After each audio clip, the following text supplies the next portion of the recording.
ሰላም ጤና ይስጥልን አድማጮች እንደምን ቆይታችኋል? ከልቦ ከቀረበው ትርታ 97.6 ኤፍኤም የዕለተ ሐሙስ ሐምሌ 30 2018 የትርታ 600 የዜና ሰዓታችን ነው ከአሁን ሰዓት ጀምሮ ወደ እናንተ መድረሱን ይቀጥላል። በቆይታችንም ከሀገር ውስጥና ከባህር ማዶ የተመራረጡ ዜናዎችን እንዲሁም ደግሞ በዝርዝር የተመለከትነውን ርዕሰ ጉዳይና የቢዝነስ መረጃዎችን አካተን እስከ 6 ሰዓት ከ30 ድረስ አብረን ቆይታ የምናደርግ ይሆናል። የዛሬውን ትርታ 600 የዜና ሰዓት በመምራት እኔ በፍቅር ግዛቸው አብሬያችሁ ቆይታ አደርጋለሁ። ቴክኒኩን በመቆጣጠር ደግሞ ቴክኒሻናችን በሱ ፍቃድ ባልቻ አብሮን ቆይታ የሚያደርግ ይሆናል። ሀገራዊ ጉዳዮችን ቀዳሚ በማድረግ እንጀምራለን።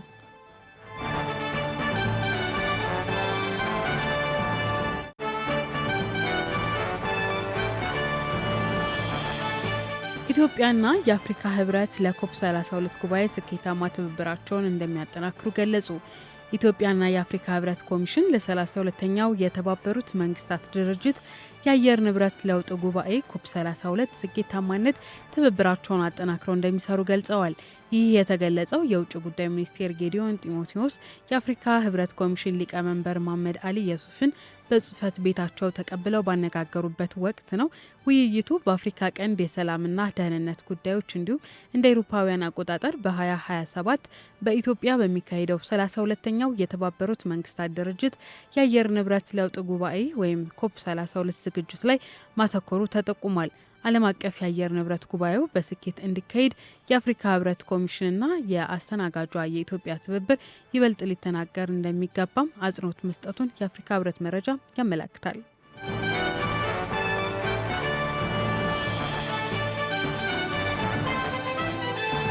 ሀገራዊ የምክክር ጉባኤው ከ250 አባላት ካሏቸው ወደ 500 አባላት ያላቸው ቡድኖች ምክክር ለመሻገር የመጨረሻ ምዕራፍ ላይ መድረሱ ተገለጸ። ሀገራዊ የምክክር ጉባኤው ከ250 አባላት ካሏቸው ወደ 500 አባላት ያላቸው ቡድኖች ምክክር ለመሻገር የመጨረሻ ምዕራፍ ላይ መሆኑን የገለጹት የሀገራዊ ምክክር ኮሚሽን ዋና ኮሚሽነር መስፍር አኒያ ናቸው። በምክክር ሂደቱ 250 አባላት ባሏቸው 16ቱ ስልታዊ ቡድኖች የተካሄዱ ምክክሮች እና የውሳኔ ሀሳቦች ማጠቃለያ ስራዎች መጠናቀቅ ላይ እንደሚገኙ ማስታውቋል። ዋና ኮሚሽነሩ ወደ 500 አባላት ያላቸው ቡድኖች ምክክር ለማለፍ የፊርማና የጽሁፍ ማጽደቅ ሂደት ላይ መድረሱንም ጠቁመዋል። 16ቱ ቡድኖች በየተመደበላቸው አስተባባሪዎች አማካኝነት በጋራ የተስማሙባቸውን የመወያያ አጀንዳዎችና የውሳኔ ሀሳቦች በማጠናቀቅ ላይ እንደሚገኙም ጠቅሷል። ሂደቱ ሲጠናቀቅም 500 አባላት ያሏቸው 8ቱ ቡድኖች በእያንዳንዱ አጀንዳ ምክክር እንደሚያደርጉም ጠቁመዋል።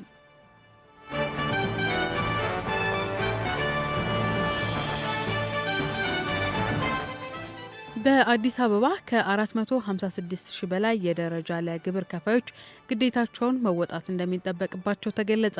በአዲስ አበባ ከተማ በ2018 በጀት ዓመት በተለያዩ የንግድ ዘርፎች የተሰማሩ ከ456 ሺህ በላይ የደረጃ ለግብር ከፋዮች አዲስ በተሻሻለው የገቢ ግብር አዋጅ መሰረት ግዴታቸውን መወጣት እንደሚጠበቅባቸውም ተገልጿል።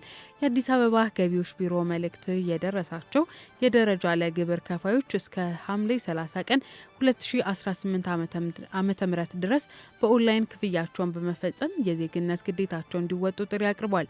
የቢሮው የኮሚኒኬሽን ዳይሬክተር ሰውነት አየለ በሰጡት መግለጫ ቢሮው የግብር ስርዓቱን በማዘመንና ፍትሐዊ አሰባሰብ በመዘርጋት ገቢን በጥራት እየሰበሰበ ይገኛልን ብለዋል። የከተማ አስተዳደሩ ከሚሰበስበው ገቢ 72 በመቶውን ለዘላቂ ልማት ለመሰው ተኮር ፕሮጀክቶችና ለኮሪደር ልማት በመዋል የከተማዋን ገጽታና ዓለም አቀፍ ተወዳዳሪነት እያጎለበተ እንደሚገኝም ጠቁሟል። ከደረጃ ለግብር ከፋዮች በዘንድሮ በጀት ዓመት 9.2 ቢሊዮን ብር ለመሰብሰብ መታቀዱንም አመላክቷል። ከደረጃ ለግብር ከፋዮች አብዛኞቹ ግብራቸውን በወቅቱ መክፈላቸውን በገለጹበት እስከ ሐምሌ 25 ቀን 2018 ዓ.ም መልእክት የደረሳቸው ግብር ከፋዮች እስከ ሐምሌ 30 ቀን 2018 ዓ.ም ድረስ በኦንላይን በመክፈል ከቅጣትና ወለድ ራሳቸውን እንዲጠብቁ ማሳስበዋል። በተለያዩ ምክንያቶች መልእክት ያልደረሳቸው ወይም ከሐምሌ 25 በኋላ የደረሳቸው ግብር ከፋዮች መልእክቱ ከተላከላቸው ጊዜ ጀምሮ እስከ ነሐሴ 20 ቀን 2018 ዓ.ም ባሉት ቀናት ውስጥ ያለ ቅጣት ግብራቸው መክፈል እንደሚችሉም ከኢዜአ የተገኘው መረጃ ያመለክታል።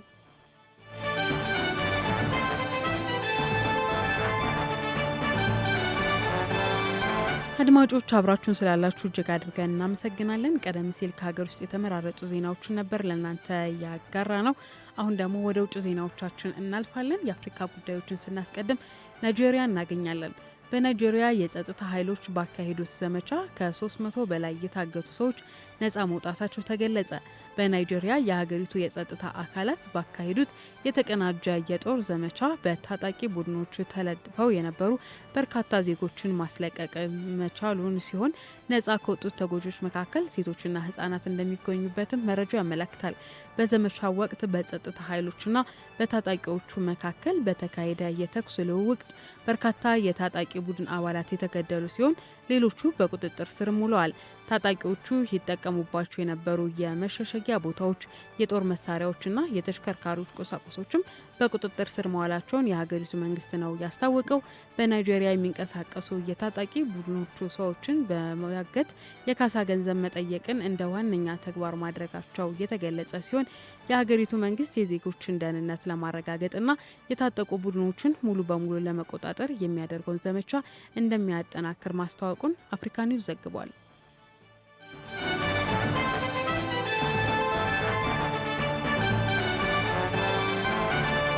የመሳሪያ ክምችቱን እጥረትና ሚስጥራዊ መረጃዎችን ለሜዳሊያ አሳልፈው የሰጡት አካላት እቀጣሉ ሲሉ ፕሬዚዳንት ትራምፕ ተናገሩ። የአሜሪካው ፕሬዚዳንት ዶናልድ ትራምፕ ሀገራቸው ከፍተኛ መጠን ያለው የመሳሪያና የጥይት ክምችት እንዳላት ገልጸዋል። ፕሬዚዳንቱ ማህበራዊ ትስስር ገጻቸው ላይ ባስተላለፉት መልእክት የአሜሪካ የጦር መሳሪያ ክምችት እጥረት አጋጥሞታል በሚል የወጡ ዘገባዎች አስተባብለዋል። አክለውም የመከላከያ ተቋማትና ፋብሪካዎች በከፍተኛ መጠን ምርት እያመረቱ እንደሚገኙ አስታውቋል።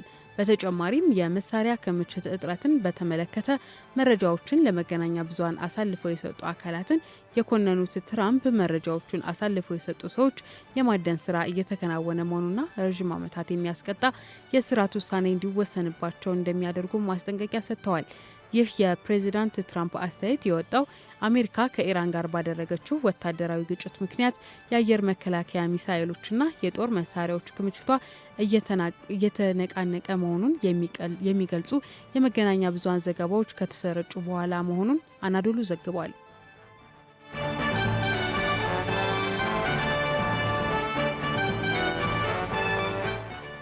አድማጮች አብራችሁን ስላላችሁ እጅግ አድርገን እናመሰግናለን። ቀደም ሲል ከሀገር ቤትና ከባህር ማዶ የተመራረጡ ዜናዎችን ነው ለእናንተ ያስደመጥ ነው። አሁን ደግሞ በዝርዝር ወደምንመለከተው ርዕሰ ጉዳይ እናልፋለን። በተለይም ደግሞ የአየር ንብረት ለውጥ በግብርና ውስጥ የሚያደርገው ተጽዕኖ ምንድነው ስንል የሚመለከታቸውን ባለድርሻ አካላት አናግረንበታል። ባልደረባችን ንጉሱ በሪውን ነው ያዘጋጀው፣ እንደሚከተለው ይቀርባል። የዓለም ሙቀት መጨመር፣ የአየር ንብረት ለውጥና የኤልኒኖ ክስተት የየራሳቸው ሳይንሳዊ መነሻ ያላቸው ነገር ግን እርስ በርስ በከፍተኛ ሁኔታ የምድራችን አደገኛ የከባቢ አየር ተደራራቢ ፈተናዎች በመባል ይገለጻሉ። የዓለም አቀፉ የአየር ንብረት ለውጥ የጥናት ቡድን ባወጣው የግምገማ ሪፖርት መሰረት የምድር ገጽ አማካይ የሙቀት መጠን ከኢንዱስትሪ አብዮት በፊት ከነበረው ጊዜ አንጻር በ1.1 ዲግሪ ሴልሺየስ ገደማ ጨምሯል። ይህ የሙቀት መጨመር በዋናነት የሰው ልጅ ከሰል፣ ነዳጅና ተፈጥሯዊ ጋዞችን በማቃጠል ወደ ከባቢ አየር በሚለቀቀው ካርቦን ዳይኦክሳይድና ሚቴን የሚነሳ ነው። ይህ የዓለም ሙቀት መጨመር ደግሞ ሰፊውን የአየር ንብረት ለውጥ ያስከትላል። በዓለም አቀፉ የሜቴዎሮሎጂ ድርጅት መረጃዎች መሠረት የአየር ንብረት ለውጥ በምድር ላይ የዝናብ ስርጭት መዛባትን፣ የበረዶ ግግሮች መቅለጥንና የባህር ወለል ከፍታ መጨመርን አስከትሏል። ይህ መዛባት በቀጥታ በግብርናው ክፍለ ኢኮኖሚ፣ በንጹህ ውሃ አቅርቦት፣ በተፈጥሮ ስነ ምህዳር ላይ ከፍተኛ ጫና እያሳደረ ይገኛል። ይህንኑ ጉዳይ መነሻ በማድረግ የዘርፉን ባለድርሻ አካላት አነጋግረናል። የአየር ንብረት ጉዳዮች ከፍተኛ ተመራማሪ ደመላሽ ጉልማ ለትርታ እንደገለጹት የኤልኒኖ ክስተት ከ150 ዓመታት በኋላ የታየ ከፍተኛ ተጽዕኖ ያለው መሆኑን በመግለጽ በአውሮፓ የሰደድ እሳት፣ በአፍሪካ ደግሞ የውሃ እጥረትና የሰብል ምርት መቀነስ ማድረሱን ይገልጻሉ። ይህን ችግር ለመቋቋም በቆላማ አካባቢዎች የበረሃማነት ምልክቶች በመታየታቸው ቅዝቃዜ ባላቸው ደጋማ ቦታዎች አነስተኛ ውሃ የሚፈልጉና ቶሎ የሚደርሱ ሰብሎች ላይ ትኩረት ሰጥቶ መስራት እንደሚገባ ይገልጻሉ። እንግዲህ ተጽዕኖ ትንሽ ዘንድሮ ደግሞ ከፍ ብሎ ነው የታየው። የተለያየ ጥናቶችም እንደሚያመለክቱት ከ150 ዓመት በፊት እንደዚህ አይነት የኤልኒኖ ክስተት ማለት የኤልኒኖ ክስተቶች በየተወሰኑ ዓመታት ውስጥ ይከሰቱ ነበር። ግን ዘንድሮ የተከሰተው ከ150 ዓመት በፊት ተከስቶ የነበረው ተመሳሳይ ነው የሚል ነገር ነው ጥናቶች ያመለክቱትና ያው የሱ ደግሞ ተጽዕኖ የምንመለከተው አሁን አውሮፓ ላይ እየተነሳ ያለ ሰደድ እሳት፣ አፍሪካ ውስጥ እየተፈጠረ ያለው የውሃ እጥረት፣ የውሃማ አካላት መድረቅ፣ እንደዚህ ደግሞ ምርትና ምርታማነት ላይ የሚያሳድረው ተጽዕኖ እጅግ ከፍተኛ ነው። ስለዚህ ይህንን ለመቋቋም ያው ይሄ ተጽዕኖ በጣም እጅግ ከፍተኛ ከመሆኑም አንጻር አንዳንድ የሀገሪቱ አካባቢዎች ላይ ዝናብ አጠር በሆኑ አካባቢዎች ላይ ትንሽ የተባባሰ ወደ በረሃማነት ምልክት እያሳየ ነው የሚገኘው። ደጋማ አካባቢዎች ደግሞ ያው ዝናቡ አይኑር እንጂ ቅዝቃዜው ስላለ በዛ በመጠቀም ደግሞ ቶሎ መድረስ የሚችሉ ውሃ ብዙም የማይፈልጉ ሰብሎችን በመዝራት ይህን ጊዜ ሊሻገሩ ይገባል። በዓለም አቀፍ ደረጃ የኤልኒኖ ተደጋግሞ መከሰት የደንን መመናመንና የውሃ አካላትን መጎዳት እንደሚያመላክት የገለጹት ባለሙያው በየዓመቱ እስከ 1000 የሚደርሱ የብዝሃ ሕይወት ዝርያዎች እንዲጠፉና በምርት ላይ ጉዳት እንዲደርስ ምክንያት መሆኑን ያብራራሉ። ይህን ችግር በዘላቂነት ለመቋቋም ዩኒቨርሲቲዎችና የምርምር ተቋማት ስልታዊ ጥናት በማካሄድ በአጭር ጊዜ የሚደርሱ የሰብል ዝርያዎችን ማበልጸግ እንደሚገባቸው አንስተዋል። በተጨማሪም የውሃ አካላት እንዳይደርቁ በሀገር በቀል ዛፎች ላይ ትኩረት ማድረግ እንደሚገባና በመስኖ አጠቃቀም ላይ ከፍተኛ ጥንቃቄ ማድረግ እንደሚገባም ነው አቶ ደመላሽ ለትርታ የገለጹት። የኤልኒኖ ተጽዕኖ ያው በተደጋጋሚ መከሰቱ ይህም ምንን ያመለክታል? ዓለማችን ከደን ሀብቷን መመናመን አንጻር እንደዚሁ ደግሞ የውሃማ አካላት መጎዳታቸውን ነው የምንመለከተውና ኤልኒኖ በተደጋጋሚ ምድራችን ላይ መከሰቱ ደግሞ የሚያሳድረው ተጽዕኖ ምርትና ምርታማነት ላይ እንደዚሁ ደግሞ ዝርያዎች በተለይ ብዝሃ ሕይወት ሀብቶችን ያው እያጠፋቸው ነው የሚገኘው። ብዝሃ ሕይወት ሀብቶች በዓመት ውስጥ እስከ 1000 የሚሆኑ ዝርያዎች በዚህም በዛም ተብሎ እየጠፉ እንዳለ የተለያዩ መረጃዎች ያመለክታሉና ይህንን ደግሞ ለመቋቋም እንዲረዳን የምርምር ተቋማት ስልታዊ የሆነ ምርምር ሊያካሂዱ ይገባል። አሁን ዩኒቨርሲቲዎች፣ ኮሌጆች እንደዚህ ተመራማሪዎች አሉና የተሻሻሉ ዝርያዎችን በአጭር ጊዜ ሊደርሱ የሚችሉ ዝርያዎችን እነሱን በመዝራት ውሃማ አካላት ደግሞ እንዳይደርቁ መጤ ወራሪ አረሞችን እንደዚህ ደግሞ መጤ የሆኑ ዛፎችም ደንን ስንተክል ውሃማ አካላትን እየጎዱብን ስለሆኑ ሀገር በቀል ዛፎች ላይ ትኩረት በማድረግ ወንዞች ደግሞ በመስኖ 24 ሰዓት ተጠልፈው የመስኖ አገልግሎት መስጠት የለባቸውም። ረጅም አካባቢዎችን በመሄድ ደግሞ መስኖ ማጠጣት የለባቸውም። ስለዚህ ይህንን ጥንቃቄ ሊደረግ ይገባል ነው የሚለው በግብርና ሚኒስቴር የተፈጥሮ ሀብት ልማት ጥበቃና አጠቃቀም መሪ ስራ አስፈጻሚ ፋኖሴ መኮንን ለትርታ እንደገለጹት ኢትዮጵያ ከዓመታት በፊት ከ40 በመቶ በላይ የደን ሽፋን የነበራትና በዓለም ላይ ከሚገኙ 28 የአፈር አይነቶች መካከል 23ቱ የሚገኙባት እንዲሁም እንደ ቀይ ቀበሮ፣ ዋሊያ አይቤክስ፣ የሀበሻ ጽድና ኮሶ ያሉ በሌላ ዓለም የማይገኙ ልዩ የብዝሃ ሕይወት ዝርያዎች መገኛ መሆኗን ይገልጻሉ። ነገር ግን በሰው ሰራሽና በተፈጥሮ ምክንያት የተከሰተው የሙቀት መጨመር ምርታማነትን በመቀነስ በተለይ በደጋማ አካባቢዎች ከ54 ሚሊዮን ሄክታር በላይ መሬት እንዲጎሳቆል አድርጓል ሲሉም ይገልጻሉ። ይህ የተፈጥሮ መዛባት ለድርቅ፣ ለእንስሳት ሞት፣ ላልተጠበቀ የጎርፍ አደጋና ለህብረተሰቡ መፈናቀል ምክንያት በመሆኑ አደጋውን ለመቋቋም በአገር አቀፍና በዓለም አቀፍ ደረጃ የተለያዩ የመፍትሄ ስራዎች እየተከናወኑ ይገኛሉ ሲሉም ነው መሪ ስራ አስፈጻሚው የገለጹት። እንደሚታወቀው የአየር ንብረት ለውጥ ኢትዮጵያን ብቻ ሳይሆን ዓለም አቀፉን ማህበረሰብ ላይ ከፍተኛ ተጽዕኖ እያደረሰ ያለ ጉዳይ ነው። ምክንያቱም የአየር ንብረት ለውጥ ሲከሰት አጠቃላይ በሰው ልጅ ህይወት ላይ ከፍተኛ ተጽዕኖ ነው የሚያደርሰው። በግብርናው ላይም፣ በጤናው ላይም እንዲሁም ደግሞ በእንስሳቱም በእጽዋቱም ላይ በአጠቃላይ በዓለም ላይ ባሉ ፍጥሮች ላይ ሁሉ የአየር ንብረት ለውጥ ከፍተኛ ተጽዕኖ ነው የሚያደርሰው እና ይሄንን ለመቋቋም ነው እንግዲህ በዓለም አቀፍም በኢትዮጵያም ደረጃ የተለያዩ ስራዎች እየተከናወኑ የሚገኙት። በአጠቃላይ ወደ እኛ ሀገር ስንመለስ ኢትዮጵያ በተፈጥሮ ሀብቷ የታደለች የለመለመች መረጃዎች ያመለክታሉ። ለምሳሌ ከ1900 በፊት በነበረ መረጃ የኢትዮጵያ የደን ሽፋን ከ40% በላይ እንደነበረ መረጃዎች ይጠቁማሉ። ከዚህም ጋር ተያይዞ በተለያዩ የተፈጥሮ ሀብቷ በዱር እንስሳዋ በእጽዋት ሀብቷም የተለያዩ የእጽዋት የተለያዩ አፈሮች መኖሯ እንግዲህ ኢትዮጵያ ለየት የሚያደርጋት ሀገር ነች። የኢትዮጵያ ሜቴዎሮሎጂ ኢንስቲትዩት በመጪው ነሐሴ ወር በፓስፊክ ውቅያኖስ የባህር ወለል ሙቀት መጨመር ምክንያት የኤልኒኖ ክስተት ሊፈጠር የሚችልበት ሁኔታ እንዳለ ማስታወቁ ይታወሳል።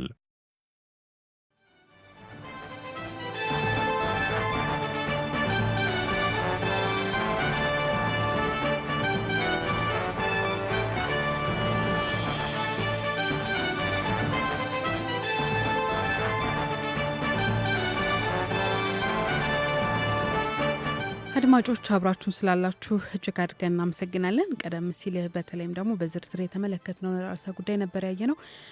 የአየር ንብረት መለዋወጥ በግብርና ውስጥ ያለው ተጽዕኖ ምን ይመስላል ስንል የሚመለከታቸውን ባለድርሻ አካላት ነው ያናገርንበት። አሁን ደግሞ ወደ ቢዝነስ ዜናዎቻችን የምናልፍ ይሆናል።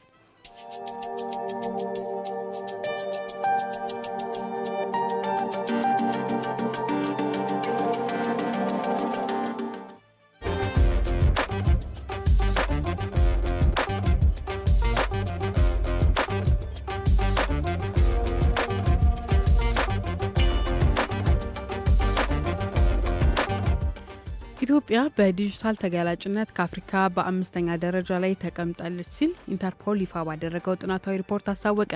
ይህ ሪፖርት ኢትዮጵያ የዲጂታል መሰረተ ልማቷን ለማጠናከር አስቸኳይ ፍላጎት እንዳላት አጉልቶ ያሳያልም ብሏል።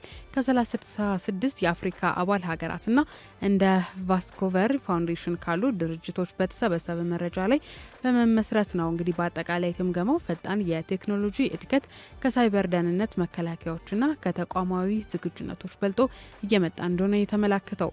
በዚህም ምክንያት ኢትዮጵያ በአህጉሩ ውስጥ ከተገኙ ተጋላጮች ውስጥ 3.3 በመቶን ትይዛለች። በመላው አፍሪካ በሳይበር ወንጀል ምክንያት የሚደርሰው ቀጥተኛ የኢኮኖሚ ኪሳራ ወደ 5 ቢሊዮን የአሜሪካ ዶላርም ተቃርቧል። አጠቃላይ የሳይበር ደህንነት ወጪዎች ደግሞ 15.3 ቢሊዮን የአሜሪካ ዶላር ደርሰዋል።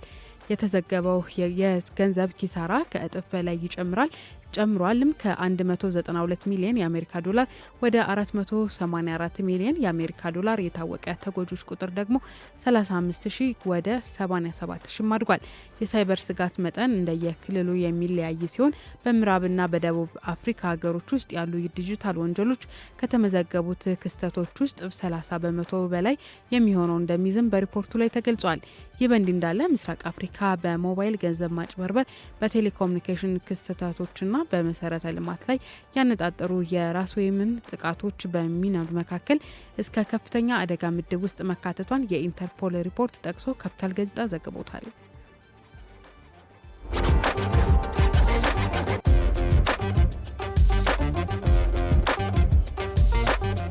ከውጭ ኬንያ የቤት ባለቤት የሚያደርግ አዲስ ከወለድ ነጻ የፋይናንስ ስርዓትን አስተዋወቀች። ይህ ኢስላሚክ የፋይናንስ ስርዓት ከእስልምና ሃይማኖት ጋር በተጣጣመ መልኩ የቀረበ እንደሆነ የኬንያው ፕሬዚዳንት ዊሊያም ሩቶ አስታውቀዋል። ፕሬዚዳንቱ ዊሊያም ሩቶ ኦገስት 5 2026 በናይሮቢ በሚገኘው የስቴት ሀውስ ከሙስሊም መሪዎች ጋር ባደረጉት ስብሰባ ላይ ነው ለሙስሊም ማህበረሰቡ ከወለድ ነጻ የሆነውን አዲሱን ህግ ያስተዋወቁት። በአገሪቱ ብሔራዊ ተመጣጣኝ የቤቶች ፕሮግራም ስር ከወለድ ነጻ የሆነ የፋይናንስ ስርዓት ወሳኝና አስፈላጊ መሆኑን አጽንኦት ሰጥተዋል። ይህ የቤት ልማት አዋጁ ሁሉም ኬንያውያን በሚወክሉት ሃይማኖት ሳቢያ ሳይጋለሉ በፕሮግራሙ ተጠቃሚ እንዲሆኑ የሚያስችል መሆኑን የዘገበው አፍሪካ ኒውስ ነው።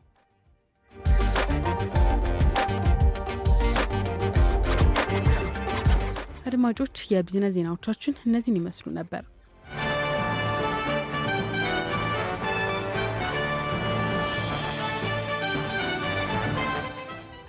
ከልቦ ከቀረበው ትርታ 97.6 ኤፍኤም የዕለተ ሐሙስ ሐምሌ 30 2018 የትርታ 600 የዜና ሰዓታችን ያደመጣችሁትን ይመስል ነበር። አድማጮች አብራችሁን ስለቆያችሁ እጅግ አድርገን እናመሰግናለን። በቆይታችንም ከሀገር ውስጥ ከባህር ማዶ እንዲሁም ደግሞ የቢዝነስና በዝርዝር የተመለከትናቸውን ዜናዎችን አካተን ነው ለእናንተ ስንደርስ የቆየ ነው። የዛሬውን ትርታ 600 የዜና ሰዓት በመምራት እኔ በፍቅር ግዛቸው አብሬያችሁ ቆይታ ሳደርግ ቴክኒኩን በመቆጣጠር ደግሞ በሱፍቃድ ባልቻ አብሮን ነበረ። ልክ 6 ሰዓት ከ30 ሲል ሲዲ ስፖርት ይቀጥላል። መልካም ጊዜ።